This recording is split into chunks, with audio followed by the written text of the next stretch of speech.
Welcome. Good morning, everybody, to our new episode of Mental Fitness with my favorite Republican, Christopher Maichin, who made me so proud because this past Saturday he did a TEDx talk about incredibly wise things. And I listened to it yesterday, and I listened to it like this with this like proud mom face like the whole time, just like so proud of you, Christopher. And so we're going to talk about this TEDx talk because it is stuff we can all learn from and use, and that's what mental fitness is all about. We're also going to talk about me accidentally poking somebody this weekend that I didn't mean to, and then we're going to talk about political bullying in Indiana.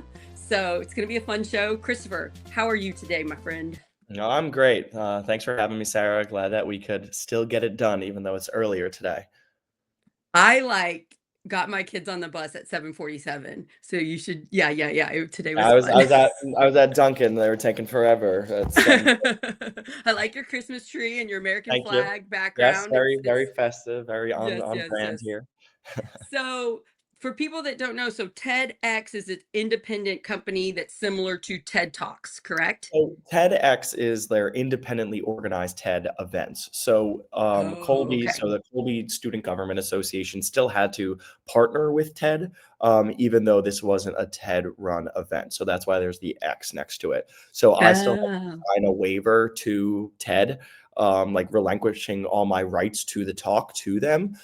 So they own the talk right now, but it wasn't a event put on by TED. But okay. school still had to follow a lot of the guidelines and go through a lot of training with the TED people to be That able to. makes sense. So it's Yeah. very, very cool you got to do this. So you stood up on a stage, you had TEDx really big behind you. There were a bunch of people in the audience watching. Was your mom there? Yeah, my whole family was there. Oh, your whole family's there. That's so Mhm. sweet. And you did a 16-minute talk, and you talked about your mom's wisdom of teaching you and then you applying it. And helped me to realize why you're such a wise, amazing 21-year-old, you Thank you. know? So I was like, oh, let's let everybody that watches this show into why is Christopher such an incredible 21-year-old human being.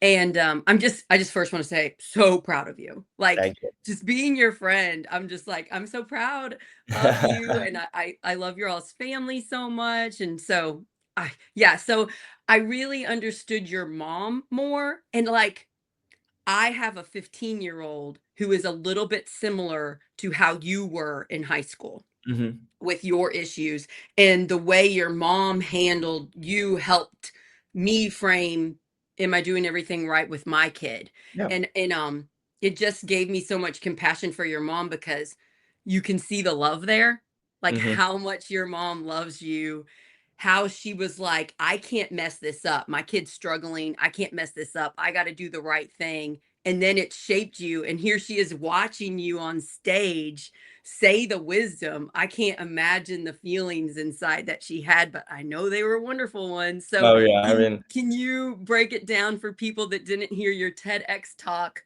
What are we talking about here? yeah, so, I feel like I bring a lot of different concepts in, especially whether it's academic or personal narratives to kind of shape this whole thing, but truly it did start with my mom. My mom was the inspiration for this whole thing, the inspiration for why I'm an education major, probably the way I think the way I do and the way I go throughout my life. So when she was a special education teacher for 30 years, and early in her career, she would get so frustrated when kids would come to her and say, "Oh, I can't do it," or "You do it for me."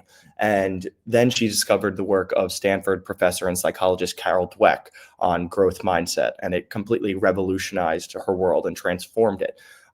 So Dweck classified people as having one of two mindsets. You either have a fixed mindset, which means that you believe that talent and intelligence are innate. So you either have them or you don't. So when you fail, it's proof of a limitation. But those with Oh, a growth mindset believe that abilities are developed through strategy, effort, and persistence. When they fail, they don't see it as a proof of a limitation, but rather as evidence of learning. And that one discovery, and the craziest thing about it is, in educational research, sometimes it's not always quantitative, it's qualitative. So it's more narratives and theory and things like that. But this was like quantitative research where it was like actual data of kids who were in in schools, they were given two different tests, right? So like that, to be able to figure this out, kids in New York City were given, there were two groups of kids, and they were first given a set of like the same exercises to like arrange blocks. And they were given the same one. And the first set of kids was told, wow, you must be really smart after you solved that. But the second group of kids said, they responded and said, wow, what strategies did you use to be able to figure this out?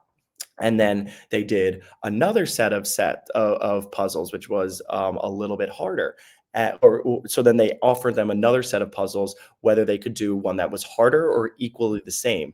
The people in the group who were given the feedback of what strategies do you use, what kind of effort did you put in, did better on the harder one than those in the group that said, wow, you must be so smart, right? So they, in their mind, said, okay, I'm just so smart, so I have that limitation right here. And then when asked for a third time if they wanted to do one that was more challenging, one that was equally the same, kids in the group that said, I want to do that said, like, we're given back the feedback about struggling, we're told, sorry, I'm going all over the place for the study here, but It's okay. but the kids in the study who were told what strategies did you use actually decided to do the harder problem rather than those who were just told that they were smart. So those that were told that they were smart wanted to keep that smartness, right? That Right. So they were too scared to fail. exactly, they were too scared to fail Right. because they were just told that they were smart. So that may prove that they're not, right? Yeah, Rather like than we what, grew up, I was born in 1980. I grew up in the thing of failure is bad. yep, Failure is bad. You better know how to do it right away. And then you're like, now as a 44-year-old, has a person who's run campaigns and lost the elections and learned so much from them and gotten over my fear of failing, I realized, oh, that's been holding me back my whole life. The yeah, fear of failure has been holding me back. And that's what makes a person smart, not whether yes, they know something already, but are they willing to learn and keep trying and mess up and keep trying. So I have three children, all with different strengths and different weaknesses, and to show them they're being smart when they mess up and keep going. I'm like, I hmm, try to point out that's smart. You having a drive, a determination. None of us know everything. Good job. Look, you're trying again. Look, you messed it up and you're trying, and like pointing that out as a parent, as opposed to you better not ever mess up.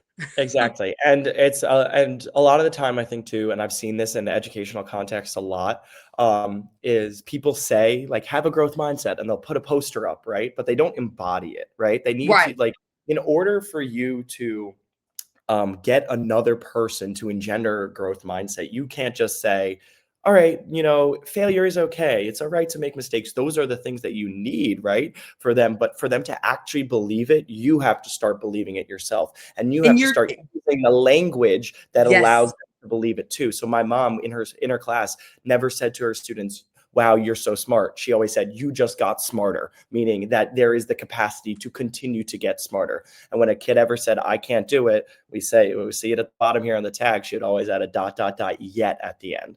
And that yet is everything, because that means that we aren't there right now, but we can be. And then And you all celebrate when they get it. That's the exactly. And celebration, you not that they celebrate when got you it get right it. away. And you celebrate the little steps on the way. So yes, you Right. made a mistake, but look how much progress that you've made to get there. Yep. Understand the progress that you've made, right? We're not going to go from A to Z right away. All right. We're going to have B, C, D, E, F, G, right? And there's going to be mistakes throughout all of those things. But understand how far we've come, how far from A you've already come before you haven't reached Z yet, right? But you've still made it halfway, and you've made mistakes and you've learned and you've done all those things. So there's no need to feel like you're living in complete chaos right now because you feel so down and sad about life. Yes. It's what Dweck's team calls the tyranny of now. And I think especially in politics right now, Oh, that's you're what we're so living right. in, right? Our Yes, brains are on everything is overdrive. right We're now. demanding There's no perfection. past, there's no future. It's like, Exactly. did you mess up right now? You're terrible. Exactly, and Same with we're you. expecting everything to be solved right now, that healthcare is gonna Yes. be solved right now, Fix it immigration is gonna be this solved right second. now, the Right. affordability crisis is gonna be solved, and it's not working, and that's just making us stay in place rather than realizing how far we've already come and then seeing how far we have to go.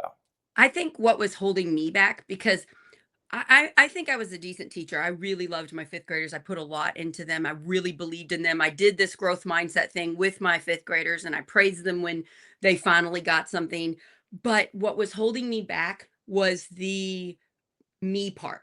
I could forgive other people for their mistakes very easily. And I could accept that they weren't going to get something on the first try, but I was much harder on myself.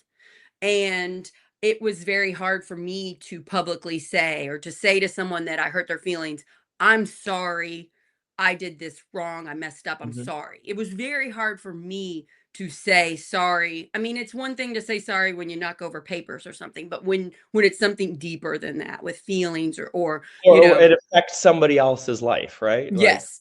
mhm, And since in the like since therapy and stuff, I'm much better at being like, "Oh, I'm sorry I messed up." You know, I thought I was doing this and this was the right thing and now I realize it wasn't and I'm sorry. And then all of a sudden, I have so much more empathy for myself and for others. yeah, So I see that in my friends because culturally, especially as women and moms, we put a lot on ourselves. We have a lot on our plate. We put a lot of responsibility and we also get blamed a lot. Since we have so much that we're managing, we get blamed for mistakes and they're not really our mistakes. The other people aren't doing their own accountability thing. And I've started to learn when somebody like blames me for something because I'm managing way too many people's things, go like, you know what? I need help. This was too many things for me to keep track of. mhm, I'm sorry that I missed this, but I need you to keep track of your schedule now. It's just yeah, I can't be the only person doing it. And so like just learning how to say it without blame and yelling and guilt has helped my I got a lot on my plate as a mhm. mom to 3 and a wife, and we do a lot. We're all very busy, you know? So, that just, like, I'm allowed to make mistakes, and I'm also allowed to ask for help, I think is Exactly. something we don't talk about. Yeah, and I think that's the problem is, like, especially in politics right now with the things that we say, right? Like, we can't make mistakes, right? It feels that way, like, because we're gonna get completely attacked and blamed for one little word or phrasing that we used, um, and, like, that doesn't help us at all, right? So we're not allowed to acknowledge our mistakes in politics because apparently they're the worst thing in the world, right? And we talked about it a couple days ago. If a politician just said, "You know what? I was wrong. Yeah. I I I thought changed this it. was the I best thought thing, this and now before, I and know it's now not. and Yeah. I've evolved," right? And that's what my whole thing is about, is Growth stop being mindset. revolutionaries, but become evolutionaries, understand and learn what from the past of what made us strong and strengthen those things, and change the things that held us back and made us weak. Like, that is what true evolution is, and that's what we should be doing right now. Yeah. I want to talk a little bit. I love in your 16-minute talk, which I will post on Facebook, everybody, so you guys can watch. Because you sent it to me when it was right at your spot. I'll send it that way. So you Great, click yeah, on it and yeah. it'll start because it's not at the beginning. There's a lot of talks. Mhm. Um, so anyway, I love how you talked about your own mistakes, your own what people would call failures, and now you realize they're strengths for you because you're Yep. learning from them. And you talked about your own struggles in high school with OCD. Yeah. And my son has something similar, not quite OCD, but it really resonates with me. I think a lot of teenagers, a lot of high schoolers and middle schoolers are going through similar things that you did and you came out of. Can you explain what you were struggling with and how you got out of it? And if you're a parent watching and you're a teenager watching, maybe this will help get you out of it because I think a lot of people have something similar. Yeah, well, the first thing I'd like to say is, like, especially for high schoolers, you assume that, like, if you have, like, your own mental health stuff going on or problems, like, that you're the only one compared to everybody else. Coming to college and, you're a lot more open with your friends and stuff, everybody struggles, right? So, like, first we have to acknowledge that fact that everybody's struggling. The You're person that you not alone. Exactly, and the person that you think may exude the most confidence ever may be the most shell of a human being inside their own mind, right? You don't know what's going on in other people's lives at a lot of times. And a lot of times people are carrying a lot of baggage that you may not see. Um, and like that was very similar in like my experiences, as I wasn't going around being like, I have OCD, I have OCD. At first I didn't even know that I had OCD. So it started with like having to pump the soap in increments of 3, and then it would have to be a 6, but I couldn't hit 6, so then it would have to go up to 9, right? Or every time So I the OCD is a obsessive compulsive disorder. obsessive Yes, compulsive disorder, yes. I should have said that at the beginning. Mhm. Yeah. So, and then it was things like I had to like if I touch something, the last thing I touched of it, I had to hit my middle finger on my left hand, and the nail had to hit the skin for some reason, right? And I was like, okay, thank God, my body feels fine. I'm satisfied. If I touched one of my So you had like a good friends, urge. You had to I do had a everything a bodily certain way or urge. you would feel very tense, right? Exactly, like, if I touched one of my friends who was bad at lacrosse, I felt somehow his bad luck would rub off on me, right? And I would have a bad game. Oh, Or wow.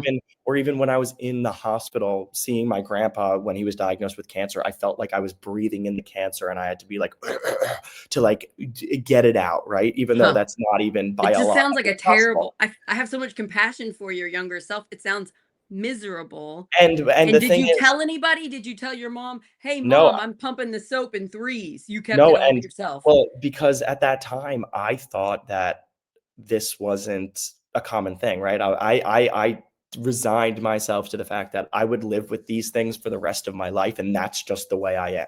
And it sucked. I remember, like, I couldn't watch Netflix shows without getting every single word to hear, so they'd have to rewind every 10 seconds because I didn't hear that one word, right? Oh, It was just and so it's rooted in you're trying to control your life, right? well, It's rooted exactly. in It's rooted control. in You're feeling out of control, and it's control. also rooted in the fact that if I don't control this right now, then something bad will happen. I don't know what, but something bad will happen. And that So was like you feel a like you're very controlling way more than you are. exactly, and I feel and it like not even on a like scientific basis too, right? Like talking like rub somebody else rubbing their bad luck off onto me, right? Like I'm a smart kid. I was taking biology, right? I know that's not an actual thing that can happen. It's not realistic. But the way that I felt in my mind and the stress and anxiety that I felt from it was so real, right? And I remember standing at like the end of my mom's bed before like going to bed one night and wanting to tell her and just not Oh. being able to. I still remember it so vividly. Um, When you and tell the story, I'm really glad your mom figured it out. You yeah, didn't tell exactly. her, she No, figured it out. so And she she figured it did, out. So like, she ask you noticed questions about OCD, right? exactly. So what happened was I remember it so vividly. So she noticed like some different things like my sister main thing was my sister's bottle of hand soap was full because we share a bathroom and mine was half gone, right? And we got the hand soap like 2 days ago. So my mom's like, what's Why going is he on? using so much soap? Exactly. So then saw other things and she was like, okay. So I remember her coming in. She sat in my bed with me and she's like, let's take this little quiz. And I literally just went off of what I do in my life and everything. And then it goes, you likely have OCD. And she's like, okay, like let's figure this out. And there was a specialist, an OCD specialist in Huntington. So the next day, after my lacrosse game, my mom picked me up and we went to the specialist and like that's like I say in the talk where I think like my true education began because it You wasn't probably felt so much better to realize you weren't alone. This is well like a here and that condition a was the lot of thing people like have. I remember the day like I wasn't cured in any way, right? But the day I was diagnosed, how happy I remember screaming and dancing to Kiss in my basement that night just because I was like, oh my God, I No. can fix there's a possibility to fix this. I am not alone in this. This isn't something that I am going to live with for the rest of my life. I have support to be able to get through this. I'm going to be okay. And I knew that at that moment, I wasn't okay yet. But just because of the support and the acknowledgement of that I have something and there's a way forward, I felt I was ready to get there. And I took on that challenge. And And how old were you when this happened? I was in ninth grade of high school, so 14. Oh, wow. Wow. See, I resonate so much as of a 10th grader. I just want to Mhm. talk. We put so much pressure on our young people. We put a lot of pressure in them to get into a good college. to take the hardest classes, to take every opportunity possible for them to succeed. And I was starting to fall into that. I think it's a trap, honestly. And it's just like making our kids have as much anxiety as possible and feel like they have to be perfect. I was starting to do that with my kid. Micah, my 15-year-old, is very smart academically. He struggles in other ways, but he makes good grades. He tests really high. And so I was like, I guess I better work on getting him a scholarship for some big fancy school. But he also has anxiety. And so my husband and I talked, and then I talked with my ex-husband to come up with a plan where it's like, why do we need to stress our child out? Why do we need him to go to the biggest school? We have a Purdue branch down here in New Albany. He wants to be an electrical engineer. Maybe we don't stress the crap out of our 15-year-old, and maybe we let him thrive and we help him when needs it. And maybe he goes to that school, which is a lot cheaper for us. I can already pay for it, as opposed to I would have had to take out a bunch of loans if he goes someplace else. So, And he's gonna be an electrical engineer. I think he'll be fine with his career afterwards. and realizing my kid is smart enough that he will make a company money.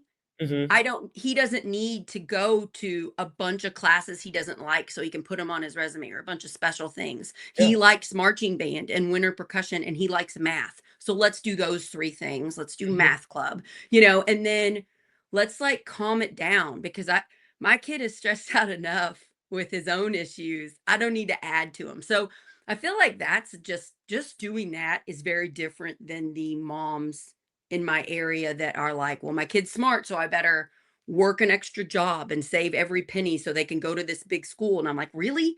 Is it really that big of a difference sending him to a really expensive school or sending him to a local one?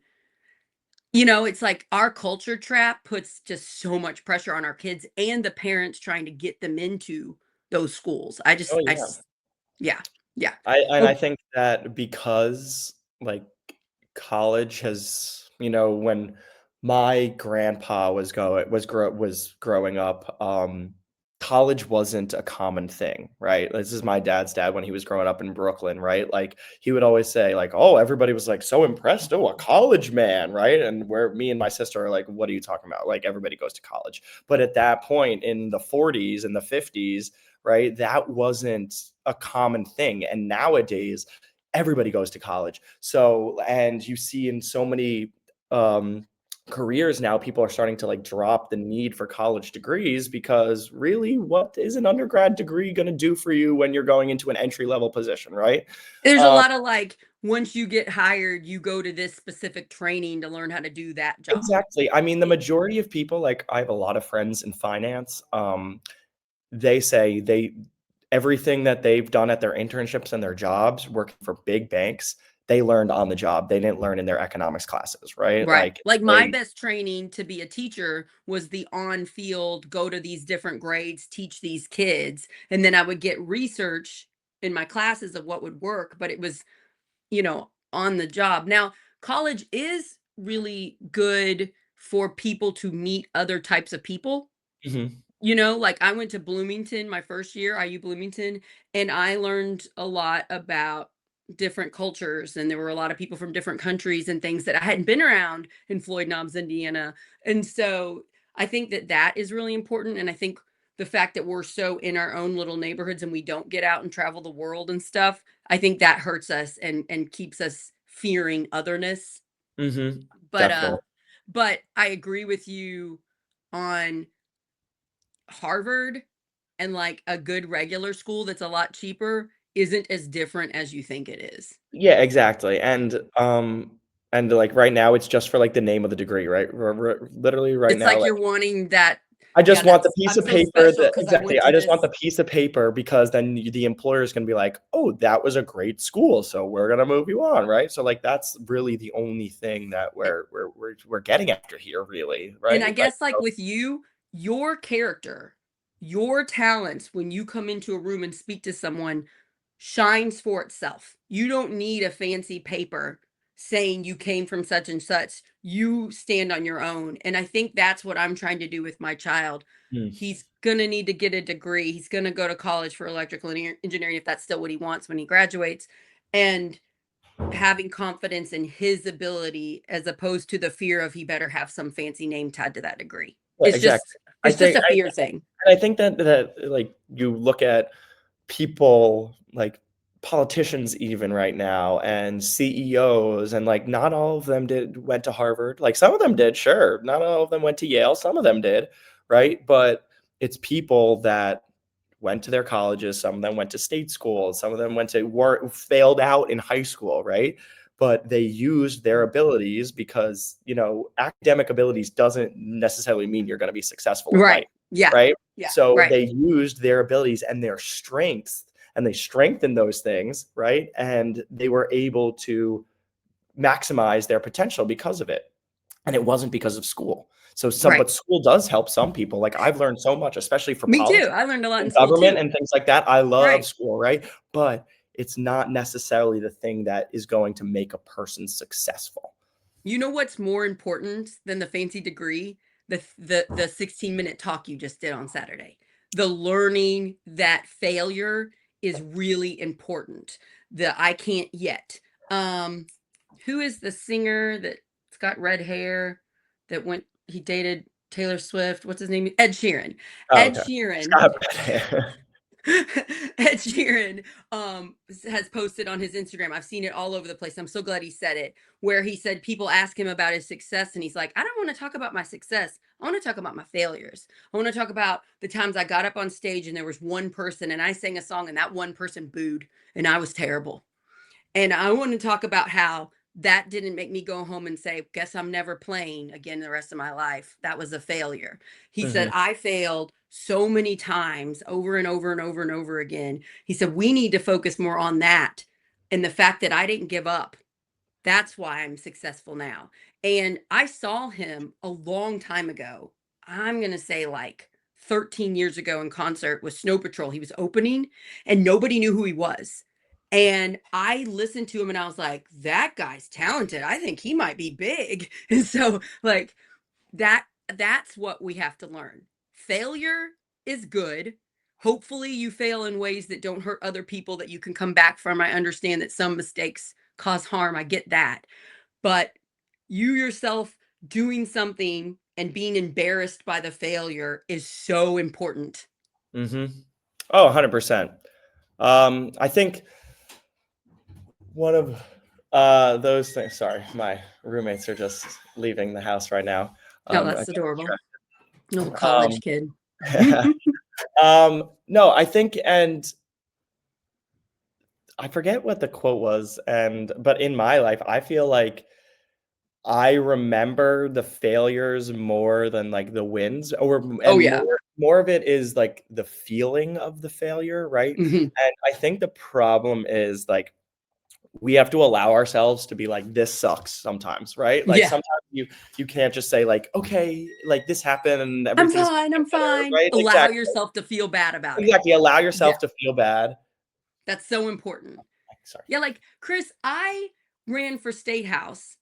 Pretty sure I wasn't going to win because District 70 in Indiana is very gerrymandered to be rural, but thinking I was going to do better than I did. I got 27% of the vote. I was thinking I was going to get mid 30s. And that hurt. Hmm. And Tim didn't do as well as we thought. And that hurt. And Tim and I, we met up and talked the next day and just kind of looked at each other like, this hurts. And we let ourselves be hurt for a little while. We didn't try to like stuff it up and act like we weren't embarrassed or we Hmm. weren't devastated. There were a lot of other reasons to be upset that the day after, in our opinion. But since I'd lost before because I ran for county council 2 years before that, that helped a lot. But it's okay to acknowledge, yeah, I thought I was going to do better. Hmm. Um, and then it like once you realize you can handle that, I can handle that again. I'm running again. I'm gonna admit if I Exactly. do worse than 27% this next time, it's gonna hurt. Yeah. But I'm still gonna try. So I think we're so scared of the negative feelings, it Mhm. prevents us from doing things that would be brave, that would help our lives out because we stop at that step of the bad feelings. Yeah, and I think, the best or, like, the best piece of advice I could give is, like, just fail once, right? Just fail once and realize how not terrible it is, and then being like, "Okay, I can do this again," right? And sometimes you gotta embarrass yourself, sometimes you gotta make a fool of yourself. The amount of times I've done that and been like, "Oh my god, I can't believe I just said that or I just did that," right? But we learn from it, and then we don't do it again. Maybe we do repeat the same mistake, but then we learn from it again, right? So, it's all about having the ability, to fail, to make mistakes, and not kill yourself, because of it. And even Right. if other people attack you for those mistakes, be like, "No, Which wait, I I have did a get growth attacked. mindset." My Exactly, my people that don't like me used it to explain why I'm a terrible candidate, you know? exactly. Yeah, And yeah, you yeah. say, "Okay, I'm a human being," right?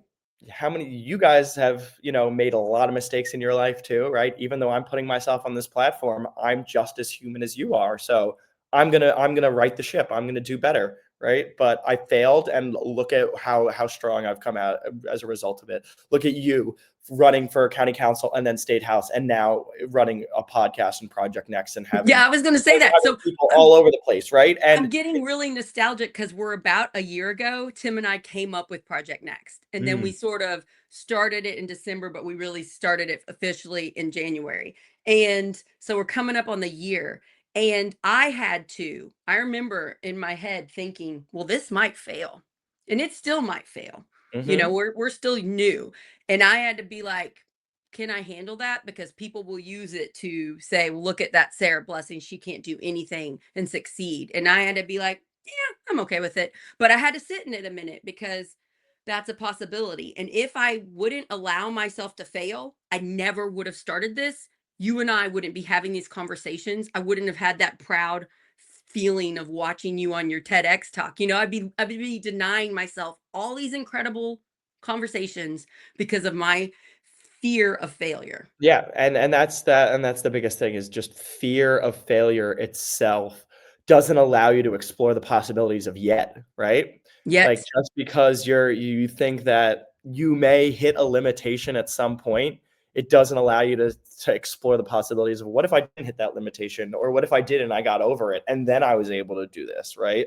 Yet allows us to say, we aren't there right now, but we can be, right? right, And right. that's exactly the same thing with Project Next, because in the beginning it was like, okay, let's see if we can get this thing even off the ground. You got it off the ground, that was the first hurdle. And now it's like, all right, let's expand the base. Let's bring more people on. Yep.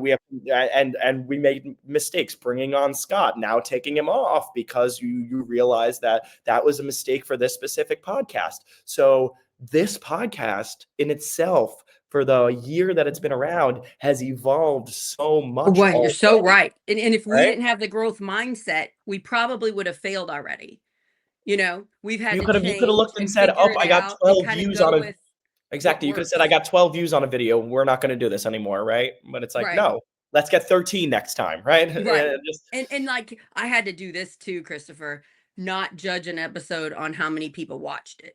Because and then that's so every day hard. I'm upset. If I'm trying to get validation from how well something did on the social media, I'm upset most of the time. So instead, it's the quality of the work. Did we put out good things? And I don't care whether one person listens or thousands of people.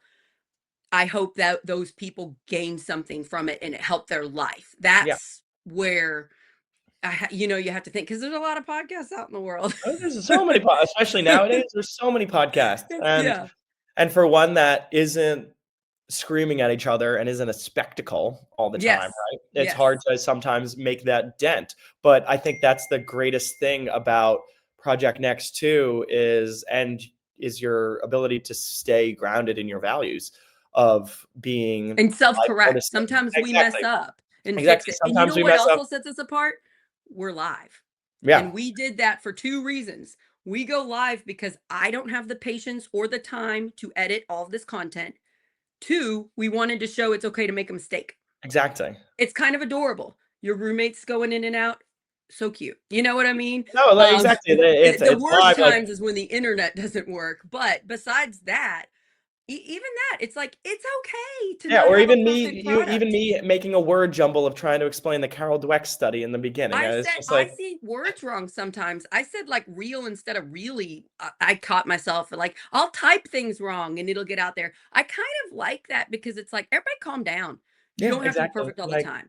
yeah, we don't have to be perfect. Everything that we release doesn't have to be Now, I do completely. want to point out this, and this is going to morph into our second conversation.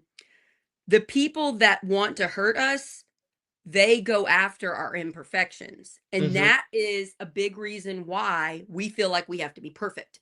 So I have had a person, I've had quite a few people poke at me and try to highlight my mistakes to get me to be quiet, to stop shining a light on their bad behavior. They're like, well, Sarah did this and this and this. And it's like, yep, guess what? Not perfect. I apologize that I said that wrong. Let me correct it. Now let's focus on you and your actions. So we have to acknowledge the people that don't have the best intentions, and there are plenty of them. They will go after your imperfections. That's why it's so important that we realize we're human beings, we're allowed to make mistakes because mhm. that will happen, especially like I'm trying to be one of these top leaders in Indiana and I'm trying to pull Indiana out and be a better state. I'm going to get some people going after me, you know? Oh, So, yeah. can I tell you what happened to me because you don't know about this? Yeah. Tell me. Okay. Last year, I tried to help Destiny Wells win secretary or not.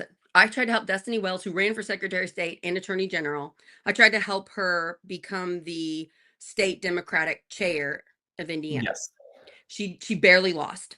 And while that was happening, I accidentally uncovered one of these people that don't have good intentions. And I'm not going to name her, but she's a campaign manager and she does a bunch of other things for Indiana Democrats. And I found out she was spreading fake gossip about Destiny to the people that would get to vote whether she becomes chair or not, because this person wanted the other person to win. And so, in finding that out, I called a bunch of people that knew the rumor and said it was false. So then she found out about me. And this is early 2024 when we just started Project Next.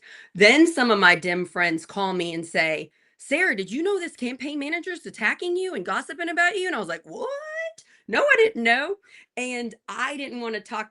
You normally don't want to talk to people like this and give them ammo. So I let Tim know and Tim called her and told her to Mm. stop. And it went away.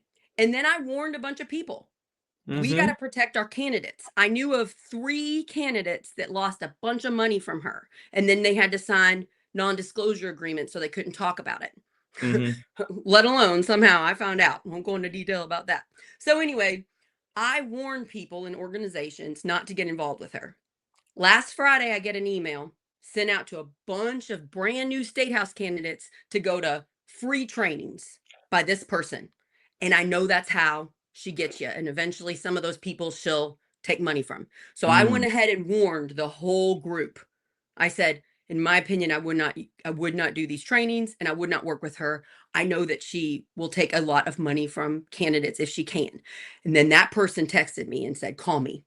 And then I realized one of the things I said was wrong. I Mm. contacted a lawyer and I found out, whoops, one of the things I said about her wasn't right. So then I sent another email saying, I'm sorry, this part was not right. In my opinion, I would not use her. And then she seems like a nice person. This is the hard part. She seems like a great person helping candidates. Mhm. So to the people that think she's great, I looked like a bully. And so I was getting text messages, Sarah, why are you being a bully? Isn't Project Next all about being kind to people and unifying and forgiving people for their mistakes? And I was like, I guess I need to clarify. If you are doing actions that harm people over and over again, you didn't just mess up once and admit the mistake and try to do better. You don't ever admit your mistakes. Instead, you make people sign things so that they can't say you did something to them. It shows you're not doing the right things. So it really made me like, did I mess up? Am I being a bully? I really had to stop And that's when I realized this stuff is hard, Christopher, Yeah. because now some people that were my friends legit think I'm a bully. And I told them, and I told them the evidence that I had, and they don't believe me. Yeah. So, yeah, I I was actually have wondering a about your very thoughts on that. similar story. Really? Yeah, from this week. So after Zohran Mamdani won the New York City mayor election, I was not very happy about that. But Elise Stefanik, who's now running for governor of New York as the Republican, released a statement about Zohran and his election win and everything like that. And in it, she called him Kami Mom Donnie. And I thought that was kind of funny, right? But still, at the end of the day, it's not constructive. It doesn't do anything for us. And somebody swiped up on my story and said, like, I've seen this on Project Next. Like, isn't this exactly what you talk against? Is like calling Kami Mom Donnie. And then I had to think about it for a second because I was angry myself from him winning the election. And I, in all honesty, wanted to put that on my story so I would piss other people off. I wasn't doing it to be You were unifying. hurt I and was you hurt, so wanted to I put that wanted out. to put it out there and be like, yeah, I've I'm been drawing the there. line with this I've guy. done that. We're Right? human. Exactly. But then in that conversation, I admitted, I was like, you know what? Like, you're right. Like, I don't agree with the phrasing of everything. But it's also that made me realize that when we just repost something that another politician did, right? We automatically assume that that person embodies all of the beliefs and values of that person who just did the post, right? So now that I just put Elise Stefanik's statement, which is more of me posting, it's time to save New York as with her as our next governor because Zoran just got elected, rather than just calling him Kami Mom Donnie, right? But everybody assumes, okay, I agree with everything in that statement, and they should because I posted it on my story, right? So it's so hard, and it's even the things that I preach on here to be unifying. Yep. Sometimes I can I even know go I against, mess up sometimes right? too. I It's mess it up, hard. and it's hard because we get so angry and we get super emotional because politicians have tapped into the emotions of people now to get them angry about issues Yes. And that look at what our America looks like now because of that. exactly, exactly. Yeah. But I was like, you're right. Thank you for calling me out on that. And then we had a discussion about the issues in New York and didn't agree on much about that. But I was like, yes, thank you for calling me out on that because you were right that that wasn't unifying and it didn't do anything constructive. Will I most likely do something like that again in my life? I'm sure I will Yeah, me because too. And right, I'm happy exactly. to be called out on it. Like, Yeah, but still because I call me want to out on it again. grow. The growth mindset. We both want to do the unity thing. And at the same hand, we mess up sometimes. Exactly. And I think that's really beautiful that you told that story. That's vulnerable right there, just admitting a Mhm. mistake. Yeah, I've totally done that. I posted mean like the amount of like terrible things I've said about the other side in my social media, I Yeah. really try not to do anymore, but it's hard. I And mean, that's sometimes why we have we have to constantly fight the division so that we can come together and make our country better. And we all exactly. need to just admit it's hard, It's you it know. it's so hard. It's so It hard it's because how do you so easy to get people riled up, so and easy. I hate that. Like, I talked at, Indivisible meeting in Southern Indiana yesterday. I was invited to speak, which is really nice. I love that group of people. And one of the things I said was, I'm angry at my side, the Democrat side. I'm angry at the local leaders on my side because when they get up and give a powerful speech to motivate people, they rile them up about how terrible Republicans are. And here I am as a candidate in a very Republican area, and I want to work with these people. And Uh-huh. I need to get some of them to vote for me. If we're riling up our volunteers to think how terrible they are, how are we going to get them to go out at our big festivals and stuff and talk about me to get them to vote for me if they think Republicans are evil and there's no chance they shouldn't even try? How are we going to win elections? So I'm upset because you're preventing me from ever winning in my Uh-huh. gerrymandered Republican district. Yep. You Democrat leader right now. And I'm calling it out. So I said it in that speech yesterday. I'm going to start saying it more. Good. I'm upset about it because it is preventing us from winning here. It is, and like, and that's what I think people need to realize in deep red, deep blue states, right? Like for me on Long Island, like I'm happy that like I have a Democratic representative, right? But Tom Suozzi, super moderate. He was one of the 6 House members to vote to reopen the government yesterday. So I'm like, thank you, Tom My Suozzi. side is very angry about him, by the Exactly, but way. I'm like, if I had to have a Democrat, I'm happy that I have Tom Suozzi. Like, I agree with a lot. I agree with him on Israel. He's a capitalist still. He's just a moderate Democrat, and that's what I'm fine with because I'm in a very split district, right? But he understands what the makeup of his district and then voted accordingly with that, right?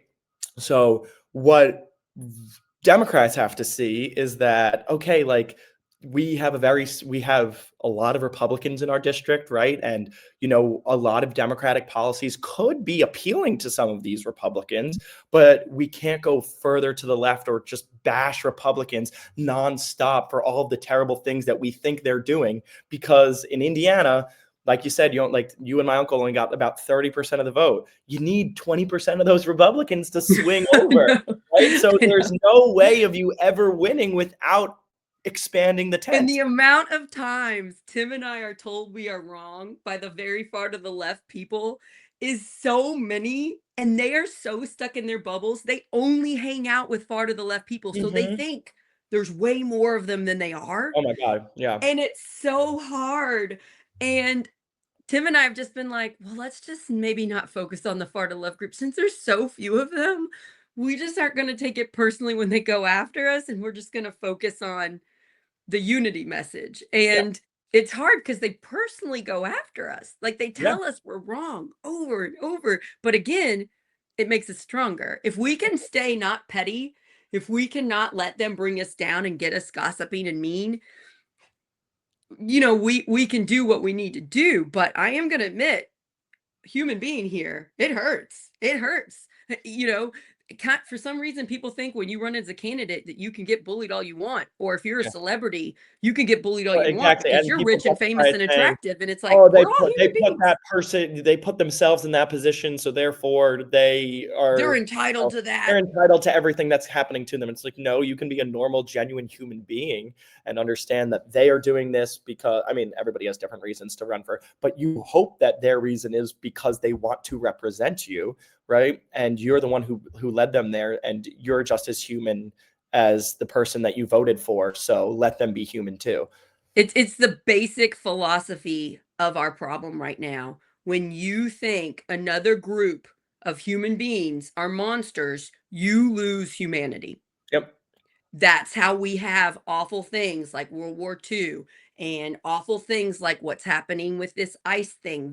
The acting like people with brown skin from another country are evil because they're different from us. When you take a group of people, so Democrats have done that to Republicans and Republicans have done that to Democrats, and it is our biggest fault destroying America right now, and we have to stop dehumanizing people. Every single person from Barack Obama to Donald Trump is a human freaking being. They are no better than us and no worse than us. And when we vilify them and we shame them, we make them go more extreme. So, Mhm. how is that helping? How is what you're doing helping? And Exactly. also, it makes you look like a bully, which is where I struggle because I'm calling out someone who is not a good person at this job and abuses that power, and then but they seem nice, so then I look like the bully. So this weekend I kind of came to the conclusion of, did I do the right thing? Well, I wish I wouldn't have said the wrong incorrect information about the person, But so the I good messed thing is up that you there. corrected it. I corrected it. But also, yeah, I'd do it again. If I could have groundhog that day and see that email, I would have wrote the email better without the incorrect information, but I would still call it out. And I Yeah. would still look like a bully to people that don't believe me that this person isn't doing things for other people. She's got Well, her own ill and intentions. It's her intentions that I'm shining a light on. It's yeah. that's the difference. And I think when people support someone, then they adamantly defend them no matter what, right? So just by you calling that out and like, especially when you call someone out within your own party, then it's like, you're betraying. Why are you not railing against Republicans and saying this against Republicans right And now, I right? do against Republicans too. Exactly. I do it But about it's like, everybody. no, there you can call out corruption and BS anywhere in within your own party, within the world itself. So it's not the sole factor that Republicans are the ones only making mistakes, or on my side, that Democrats are the only ones making mistakes. Let's realize that we're making a lot of mistakes within our own parties right now. We have to look Yeah. at ourselves before we look outward. The hardest show I had to do was the show about the New Albany Council and the New Albany mayor, because those are people I know and I talk to. Mm. And some of them I consider, I don't know, political friends. And so that's when I'm like, I get to do Project Next. I'm the content creator in the Tim Peck Sarah Blessing co-founder role. I create the content and come up with it, and that's the type of stuff I want to do. And it's hard, and I will be looked at on my side as a bully. How dare Sarah go after the Democratic mayor of New Albany? Well, the Mhm. Democratic mayor, I'm just shining a light on his shady behavior, Yep. and it is shady, and it's not a reflection of who I am. It's a reflection of him. And Adam Dickey, the chair of District 9, the president of the city council, the chair of Floyd County Democrat Party. It's hard for me. I know that it doesn't help me running as a Democrat to do that, but is it the right moral thing to do? Yes. Hmm. And so it's just like I have to have a growth mindset of this is going to be hard, but I'm going to grow and learn. And do I do everything correctly? No. No, definitely But not. yeah, and that's how, that's how they get you. Well, this one time, Sarah, you said this wrong, and it's like, sorry, I'll correct it, but let's shine a light on your behavior again here. How come we don't Exactly. know how much money the city taxpayer dollars are spending on this dam that's dangerous that a kid drowned in, that you could have prevented if you would Yep. have done the right thing, but you didn't want to take responsibility. It's like, let's just shine a light on the actual problem here. So I think just acknowledging that those type of people, and there are types of people where they can't admit wrong ever, those type of people will go after people like you and me and Tim and all those other amazing people that shine a light on bad people's behavior. You will get attacked. Just know it's going to happen. And also, you will survive it. Yep. Yeah. Yeah. Do you want to 100%. talk about Diego Morales for a minute before we go? I don't know much about Diego Morales. So he's our Secretary of State. Okay. I met him in person. He was being investigated by the FBI, allegedly, before Trump came to office. I don't know whether that's still happening. He is connected somewhat to or at least allegedly, I don't want to get sued here. Allegedly, he was connected to some of the Jamie Knoll Okay. sheriff that's in prison that took over Mhm. $5 million from Yeah, our I government. remember everything with Jamie Okay. Knoll. So he's our Secretary of State. He's made changes to make it even harder to vote in Indiana, and he's running up for election next November against possibly two people, Blythe Potter and Bo Bai. Bo Bai is tied to his famous dad and granddad, Evan Bai, and I can't remember the granddad's name. They were like governors and senators and stuff, so the name is famous. And they also have some campaign money. So there is a heated contest for Secretary of State on the Democratic side between the established Democrat with the famous name and Blythe Potter, who people see the far to the left people really like. I'm actually friends with Blythe Potter. I love her as a friend. And so I kind of want to shine a light on both people and let people pick, but delegates will pick in the thing that you went to last year, the delegate thing, the dinner in Oh, yeah, yeah, Indianapolis. the, Yeah. Indiana State Convention. Yeah, the state convention. So delegates will pick whether Bo Bai is going to represent Secretary of State on the Democrat ticket or Blythe Potter. And the far to the left, some of the people, including Scott Aaron Rodgers from Who's Left, are heavily bullying Bo Bai. And I don't think that's the human thing to do. He's a human being. He seems like a very nice person. It Mhm. doesn't mean that I would like favor him or over. It's just like human being wise, we shouldn't be doing this. We should Exactly. just state the facts of what each candidate would do for Secretary of State, and everybody should vote for who they think is better. Yeah. So Who's Left has been making posts calling out how terrible Bo Bai is. Diego Morales this week, our Secretary of State, shared on his social media a Who's Left post bullying Bo Bai, laughing at it and saying, ha ha, even the Democrats in Indiana don't want Bo Bai because they're scared of Bo Bai winning this. and possibly winning Secretary of State because they have more money for their campaign. They have the famous name. He's an attractive guy. Been in the military. He just got out. That's why he's finally able to run for something. He's well educated. I think he's a lawyer, maybe. So they're nervous about him. So here they are using our infighting to make us look bad. And I don't think that's good. What do No, you think? I think it's terrible, and I think on either side of the aisle, the other side takes advantage of when there's internal division within a party, right? And Oh yeah, that Democrats do is that. We love it. We love it when there's exactly. You infighting on the love Republican when side. Marjorie Taylor Greene goes on The Oh View and yeah. talks out We're against eating Trump, that right? up. Exactly. So yeah, I mean, I think that Diego Morales is probably like, oh my God, this is perfect for me to be able for my race because I'm going to divide the Democratic Party even more. But also just like on things like that, especially people so far to the left talk in so many generalities about what they don't want, right? The straight white man, right? Like the It's straight like, what? white man. Let's It's like not judge a person for their skin exactly color or you're their we're background. exactly, Let's just that's say going no, against no. everything that you guys preach in terms of tolerance, in terms of openness, in terms of loving somebody, right, for who they are, judging a person on the content of their character rather than the color of their skin, okay, or by their class or anything like that, all right? So maybe instead of saying, oh, he's an oligarch, he has family, blah, blah, blah, listen to him, listen to his policies, listen to what he wants to do for the state of Indiana, and then decide whether you want to vote for him or not based on that, not based Yeah, on the generalities that you're saying, oh, because he is, he resembles colonialism as the straight yeah, white man who's yeah. attractive, That's right? what Like, they're no, that's doing. not what That's we're what the doing far here. left are doing. And I'm friends with Gary Snyder, and he has the Snyder Report. And he is friends with Bo Bai. So he had Bo Bai on several times. And when this was happening, Gary texted me and said, "Did you see the episode I did with Bo Bai? Look at this minute of it." So I went to it. Bo Bai brings this up. He goes, "I'm going to acknowledge I've had a lot of privilege. Financially, we're secure. I've had a lot of good education." And he goes, "But because of that, I want to use my privilege to help my state." He goes, "I've been well educated. I'm well spoken. I've been in the military. I know how to lead. I have these skills. I'm ready to take this responsibility. I know I'm going to get bullied. I know people are going to come after me. I'm going to use the fact that I'm mentally fit to try to win this race." And I'm like, are we even giving him a chance? You know? Like, so Literally, and just because, and it seems like Scott wasn't even talking about policy, right? It no, was just right. it's who he is, and I feel jealousy.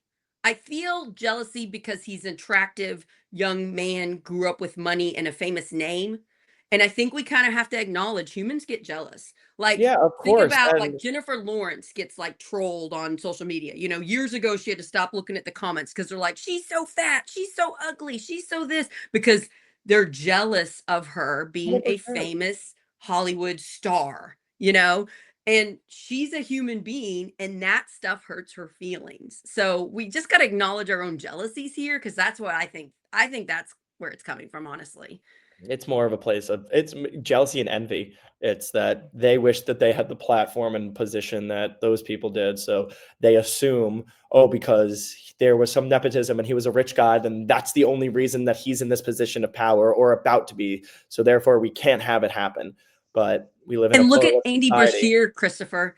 Andy Hmm. Bashir narrowly won his race for governor in Kentucky. He's the Democrat in a very red state And he's because got his he's got political dad pedigree to him, right? his Yeah. dad was a famous Democrat governor who was very moderate and cared about unity, and his message matches up with Project Next. So if you're against Bo Bai, are you against Andy Bashir? Because if you're against Andy Bashir, then we'd be having a Republican governor in Kentucky right now. Exactly, and that, or even Democrats with J.B. Pritzker. He is the heir to the Hilton hotel found, Yeah, or isn't like, he a billionaire? yeah, the billionaire. He's the heir to the Hilton Hotel Corporation. Like, and he is your biggest Democrat. Is one of your biggest Democrat governors, and might be a front runner for president, right?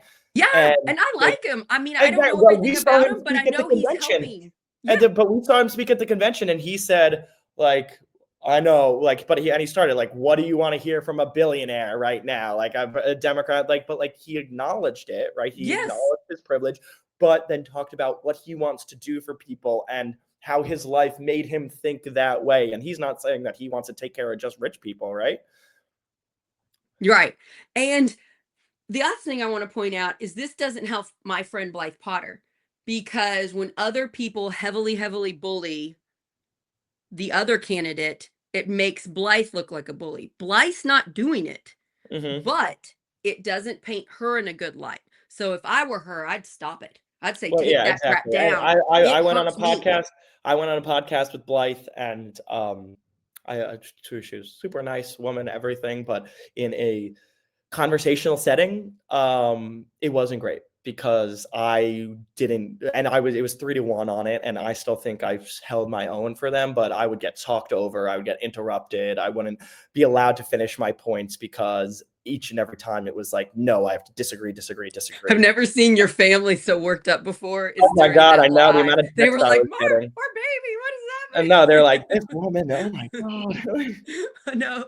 Oh man. Yeah. Yeah. So we need people representing us that are going to listen to the other side so that we can hear their viewpoint and then come together rationally. Is that what you're saying? Yes, Yeah. exactly. Yeah. And Yeah. not place a marker on someone and say they're a rich person or they're a straight white man or they're just a woman even, right? Like just by labeling those people those things and then assuming what the result and what kind of people that they are going to be goes against everything that we have worked for in terms of equality and liberty in this country, right? Is judge the person by the content of their character rather than their political, ideology, rather than, which can play into the content of their character, rather than the color of their skin, rather than their sexuality, rather than how much money they have, right? All of those things can affect a person's character, but at the end of the day, they don't make that person's character. So examine a person for who they are. You're so smart. This ties into the beginning of our conversation. Christopher Maichin, smartest 21-year-old I know. Growth mindset. we're we're stuck, the far to the left, the people that are angry and that are bashing and that are bullying are stuck in this. They can't grow and change. They can't admit that maybe Bo Bai isn't the evil person they think he is, and they need to take a step back and acknowledge their own imperfections are making them assume the worst about this guy. It's a growth mindset. Let's all take a step back. I get it. When I first heard all this, I was starting to have those feelings too, where you're assuming the worst about somebody. And then I had to take a step back and listen to what Bobai was saying, and I really liked it. So it's, we all need to have a growth mindset, especially in politics. If you're a Republican, you need to have a growth mindset on your Republican side. If you're a Democrat, you need to have it on your Democrat side. We can't get stuck in our, no matter what they're saying, we have to go along with it because that's our tribe we picked, Yep. you know? Um, and so I really like that. I really like if we all just had a growth mindset and allowed ourselves to grow and change and evolve. I know I've had to. I'm a whole lot different of a person than I was like 10 years ago, you Same here. know? Yeah. And I'm interested about what am I going to be in the next 10 years? How much am I going Exactly. to evolve and grow from there? It's exciting as opposed to I got to cling to the beliefs that I think right now with all my might and I'm going to be judgmental and angry and lash out at people. Let that go and be like, I bet I think some things right now that are wrong. And I bet you're going to help show me to them. And Exactly. same thing with you. That's what we do with this show. Yep. Yeah. Oh, okay. So in 2 weeks is Thanksgiving. Are you going to be with Tim? Yes. I was wondering if we could do a quick half an hour Oh, that would be fun. Thanksgiving Yeah, since the both edition, of us will be you together. and And Tim and he's me. staying at my house for a couple days before it too, so I think that will Well, let work. me know if we want to do it before it. But Okay, let's do a we could. thing. I want to do a Thanksgiving mental fitness with you and Tim in person. Yeah, no, That I think that would actually be great. I think on the Tuesday he's coming to my house, the Tuesday before, so Tuesday or Wednesday we could probably do it at So my let house. me know. So guys, I be will. on the lookout for that. It might not be Thanksgiving. It might be the few days before. We're going to have a special Thanksgiving, thankful gratitude episode, and we're going to tie it to Project Next in our own lives. And we really want to hear like your gratitude stuff on the show too. So I think it'll be a really beautiful episode that we could all use some gratitude right now because, whoo, things are divisive and tough out there. And I want to dedicate this episode to your mom. Oh, Um, thank you. I don't think we would be here well, obviously, if it wasn't for Tim Peck and starting Project Next, but for your mom being such an incredible person, Yeah. raising such a freaking incredible son. Well, thank you. Just big hugs to your mom. I really got to know her more through your TEDx talk. I'm glad. Oh, I have so much love for her. Really proud of you.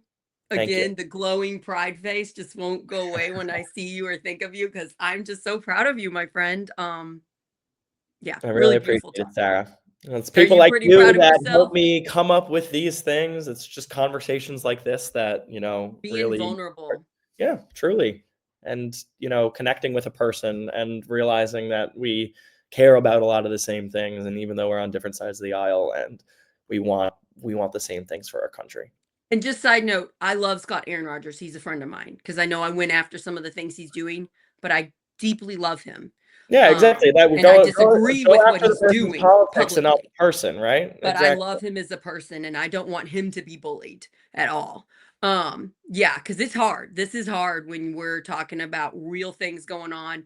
When Diego Morales is showing his stuff, I think it merits us having a discussion about it because Yeah. I'm trying to save Indiana and Yeah. I can't do it alone. And it's not like I have so much power. I'm using my little tiny bit, my little voice to try to help.